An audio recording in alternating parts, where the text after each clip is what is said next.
Prince Harry, Duke of Sussex, is headed to Toronto this week for a series of events centered around veterans and remembrance. His visit will include appearances with military charities, veterans' organizations, and the Canadian Armed Forces, reinforcing his long-standing commitment to service members and their families. Toronto, of course, holds a personal meaning for Harry. It's where the Invictus Games first took shape, and where his relationship with Meghan, Duchess of Sussex, became public in 2017. So this trip isn't just another engagement, it's a full circle moment that ties his past with his purpose. Prince Harry's return to Canada underscores his enduring bond with the country and its people, many of whom remember his Invictus Games legacy fondly. This visit ahead of Remembrance Day sends a clear message. His dedication to those who've served remains unwavering, and his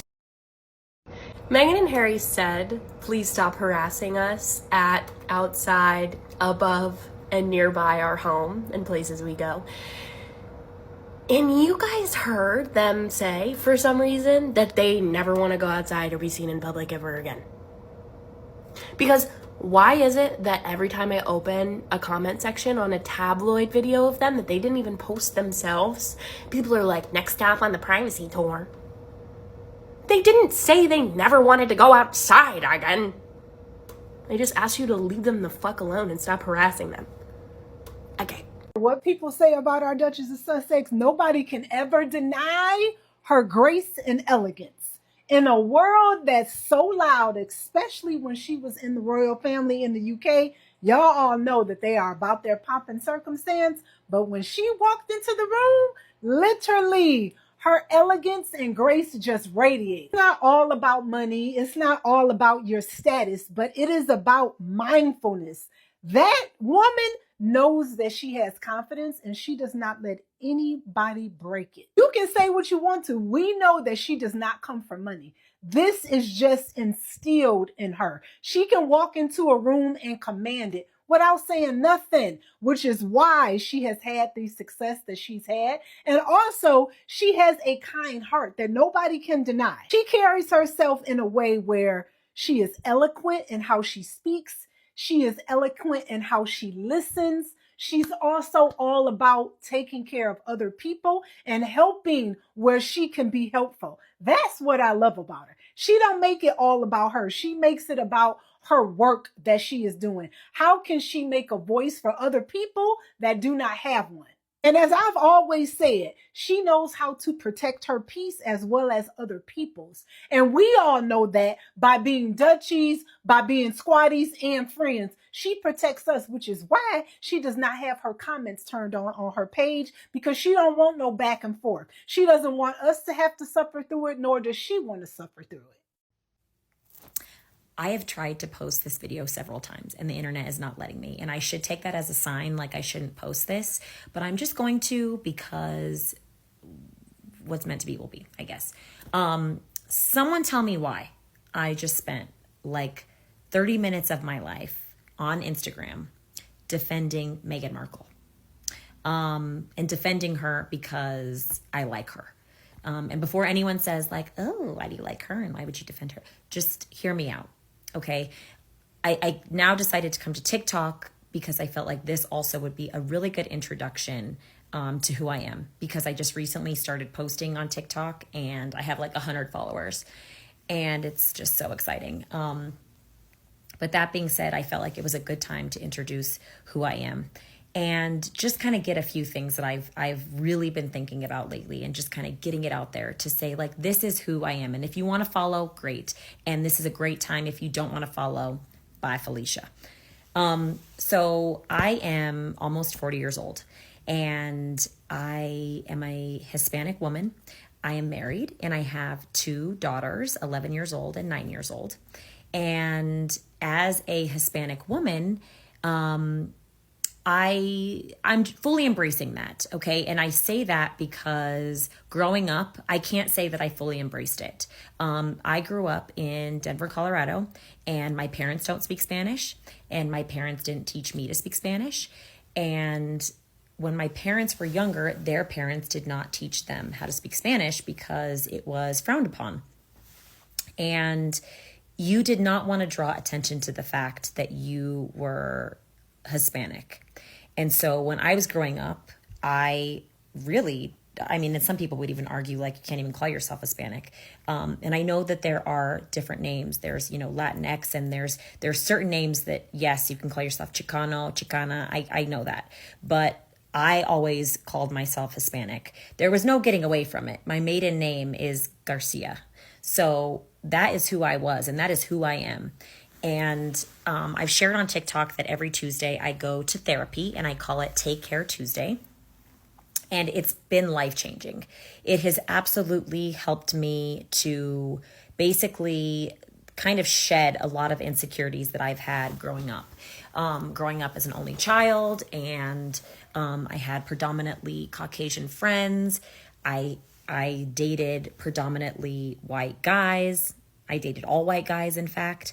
And there were a lot of times, a lot of instances. I had two, for sure, like good friends that would just love to remind me that I was a minority.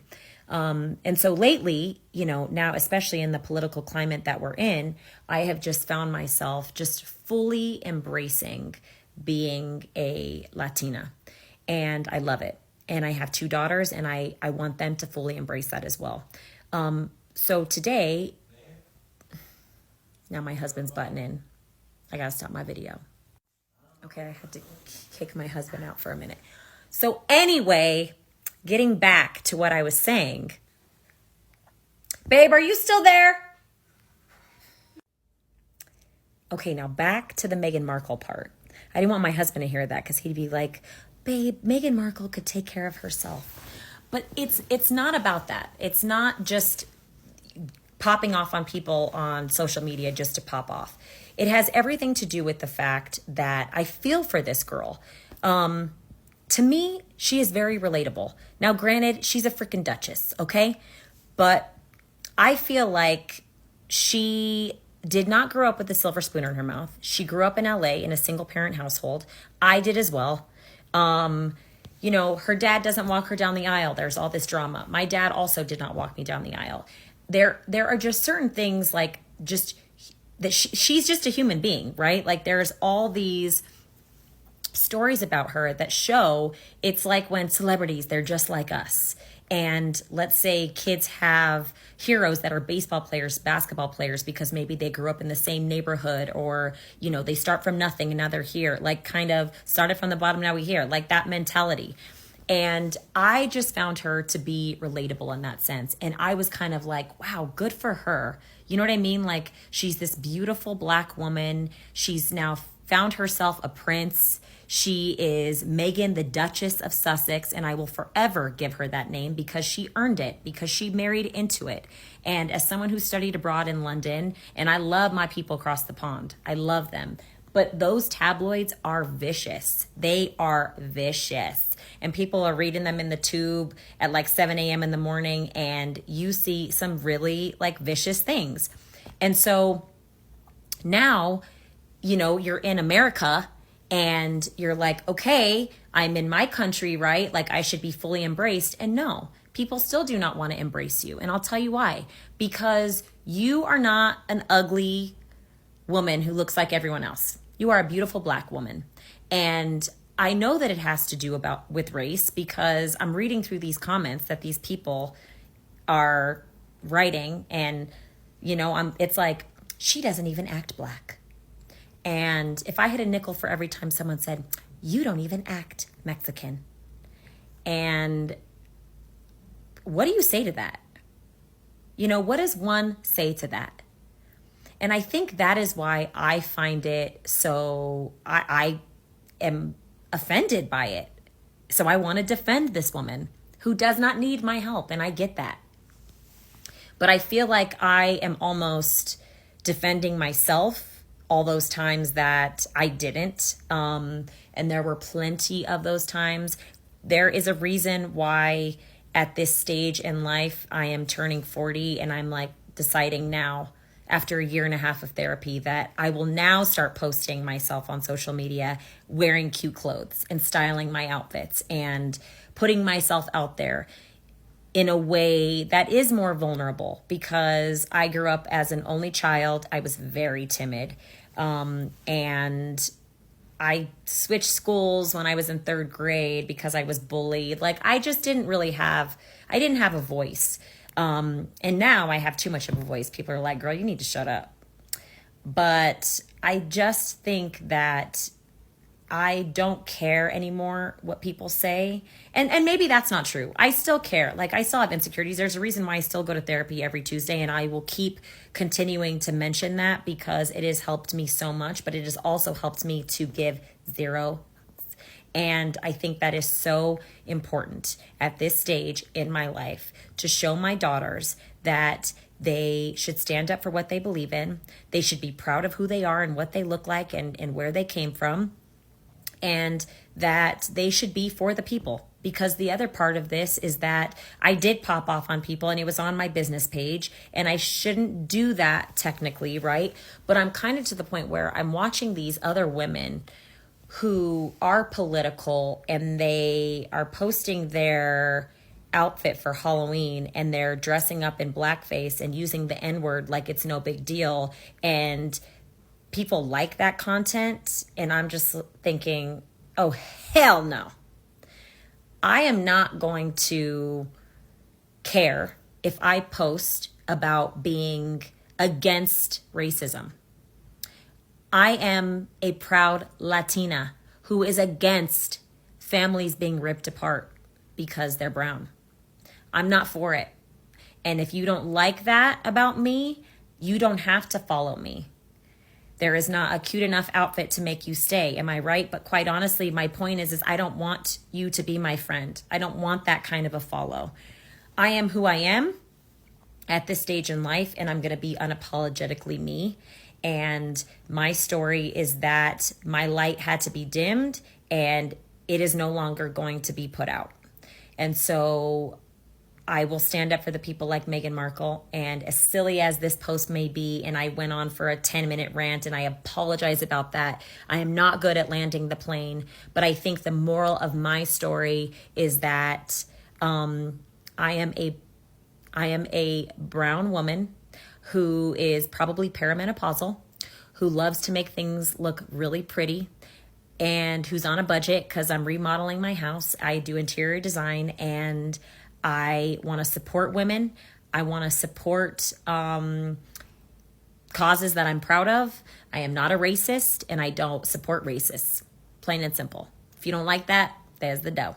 If you do, thanks for the listen. Harry, the best thing about the royal family in the last 40 years since his mum died, and she was the best thing before that, they need to understand they need him. Look at what he's doing. Listen, it's not our fault that the papers and the TV and whoever don't want to talk about what William and Kate's doing. Right? It's not Harry's fault, and this is what I'm saying. William and Kate has been sidelined, according to some people on your panel. Is that their fault? Did we put the news out there? All right, Maria, thank you. So all of a sudden, it's all Harry's fault. All right. You ever think about how there's just so many people quietly cheering for this guy? Like, deep down, we're all just watching as he does something we've all only talked about, walking away from the people who thought they owned his story. You can see it in his posture, in his swag. He doesn't look angry. He looks lighter. It's the kind of peace that doesn't need an apology. The kind that comes when you stop trying to make everyone comfortable. Everyone's calling this the revenge tour, but maybe that's just what freedom looks like to people who are still living by the rules. Because every time he steps in front of a camera, it's like he says, you don't get to edit me anymore. We've all had our own versions of that moment. Leaving the job, the relationship, the family script that never fit. Most people just don't have the courage. Or a spotlight like him. He's doing it where everybody can see. So maybe this isn't about revenge at all. Maybe it's what happens when someone exhales after years of holding their breath. And maybe that's why we all can't stop watching. Probably because we're all wondering what it would feel like if we ever did the same. Standing with Harry? Have you heard the news of his revenge tour? I can't wait to hear what you say to support him in the comments. Okay, so Jay, Hey. you ran into Prince Harry. I did, and As Meghan. a fan, okay, Prince Harry and Meghan, and they're fans of Kate Tilley. What exactly did they say to you? We were talking about the game, and I was talking about Shohei Ohtani, and we were talking about how I wrote a book on him. And I mentioned that I was on KTLA Morning News talking about the Dodgers and the book earlier in the day. And his response goes, "Oh, I like that station." So he was aware of it, or he was very polite and said he was aware of it. But either way, could not have been nicer, could not have been more polite. And I think KTLA might have a new fan. Now, are you royalty after meeting them? You know, I'll be knighted next week, but so right now I'm still Jay Paris. So Prince Paris has a little ring to it. We'll see what happens. Without hope, we fall into apathy and do nothing. And in the dark times that we are living in now, if people don't have hope, we're doomed. What did Jane Goodall's work mean to you and for the world? Jane was one of the last remaining individuals with a true moral compass.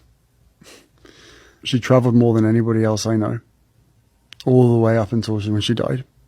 Constantly on planes, constantly working, constantly going to communities, especially of young people through her Roots and Shoots program, and mobilizing the youth and giving them the confidence and the power to speak up for themselves. You know, I echo exactly what she said there. All of it, every single word. She is exactly what we need more of today. And the world is worse off without her, for sure. I think that her commitment, her love, her passion, her authenticity to the work, especially to wildlife, to our planet, she knew what she was talking about. She had a connection to Mother Nature that so many of us would long for. So there's a lot that we can learn from what Jane has done, what she said, how she lived her life. And hopefully we can, take her words and use them wisely for ourselves and rise up peacefully and to create the future that we all collectively deserve. How are you finding Africa? Fantastic. Really good fun. No, it's learning about the culture, isn't it? Different country. It's not exactly a place that everyone knows about. I'm sure you guys have never heard of it. But thank you for giving us a line, because you guys relate this morning. So. What are you hoping that your time here is going to achieve for you personally?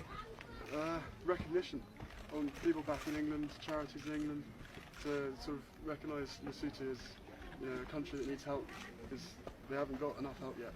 But learning for yourself? Learning for myself, learning about the culture, learning about the people, learning about the way of life out here.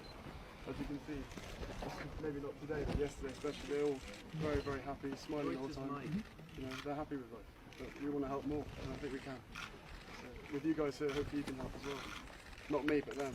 Okay, guys. Thanks very much. Thank you very much, guys. Thank you. She's a businesswoman, a TV star, a host, a producer, an actress, a philanthropist. She's one of the most influential, popular, wealthy women in the world. One of America's most watched TV series playing Rachel Zane in Suits. Meghan Markle. UN Women's Advocate for Political Participation and Leadership. Meghan Markle. She's a World Vision Ambassador and activist, founder of the TikTok non-host Rachel Zane in Suits. Meghan Markle. Activist, philanthropist, Her Royal Highness, the Duchess of Sussex. She has been a One Young World counsellor since 2014 and a lifelong advocate for the rights of women and girls. Together, they are the founders of Archworld. Please welcome Meghan and Harry, the Duke and Duchess of Sussex. And I know we both do the same ritual with our families of rose and thorn. Yeah. Around the dinner table. Yeah, It's so talk about that. I didn't know what it was at first, the rose and thorn. I love that. Do you guys know what it is? Your rose and your thorn? Okay.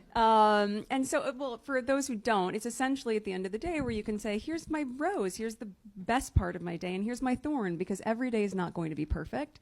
No day is, but what are the things that are your highlights, and also the things that maybe didn't feel so good? They hurt a little bit. And especially with young children, it's a great opener for, when you get to that stage where your kids just give you a yes or no answer. Yeah. And you go, okay, what's your rose and thorn? And you really can start to peel back the layers and find ways to connect. I was joking, our daughter, she's 4, and she's a very strong personality, and she's incredible. And now she's in this moment of, I say, okay, Lily, it's your turn. What's your rose and your thorn? She goes, my day was just a blast. Oh, so good. Okay. How are you finding Africa? Fantastic. It's really good fun. No, it's learning about the culture, isn't it? Different country. It's not exactly a place that everyone knows about. I'm sure you guys have never heard of it. But thank you for giving us a line, because you guys were late this morning. So. What are you hoping that your time here is going to achieve for you personally? Recognition on people back in England, charities in England, to sort of recognise Lesotho as a country that needs help, because they haven't got enough help yet. But learning for yourself? Learning for myself, learning about the culture, learning about the people, learning about the way of life out here.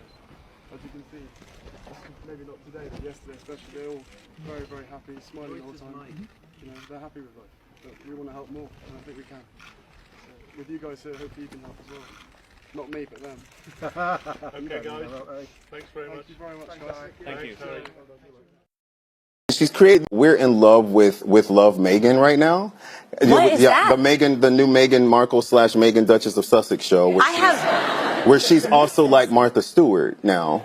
And she's created these things called flower sprinkles, which you apparently can put on anything that you want to eat. So Lizzie and I were like, we need to get in the flower sprinkles game. Like, Meghan is on to something that we don't know about. So Lizzie, for my rap gift, because we're rapping, I went into my trailer and there is a literal jar of flower sprinkles. Not only that, because Meghan is bomb with calligraphy, okay? Meghan does her own calligraphy. Lizzie had her husband do the calligraphy on so it's a whole thing. So now it's like, we've started like a flower sprinkles gang. We're also trying to get on the show just so we can. It's like, Meghan! We're trying to get on the show. But it's unconventional because our movie is kind of about the apocalypse. So I'm like, Lizzie, wouldn't it be cool if me, you, and Julia went on her show to do Doomsday Prep?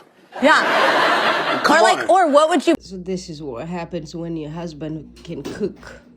You eat delicious breakfast. That part.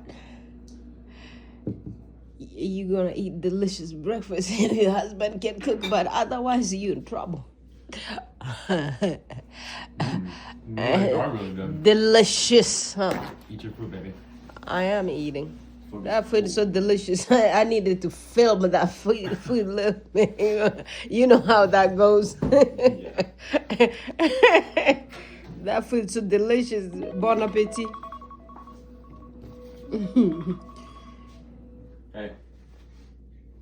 That food looks so good that I needed to film. This is what I'm eating. What are you eating, Mommy? Oh, I'm eating some other stuff. Oh, no. It's all my food. I know. I don't really care about your food, but this one's mine? all of them are yours.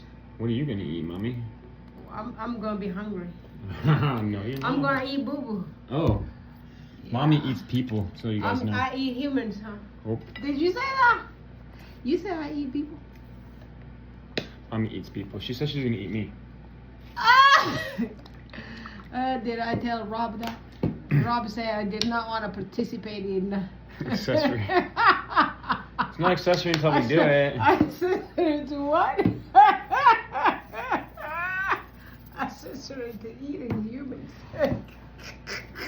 Ready to pray, Mommy? Yes. All right, I'm gonna pray, guys. Bye. This is the one you wanted. It's the medium rare.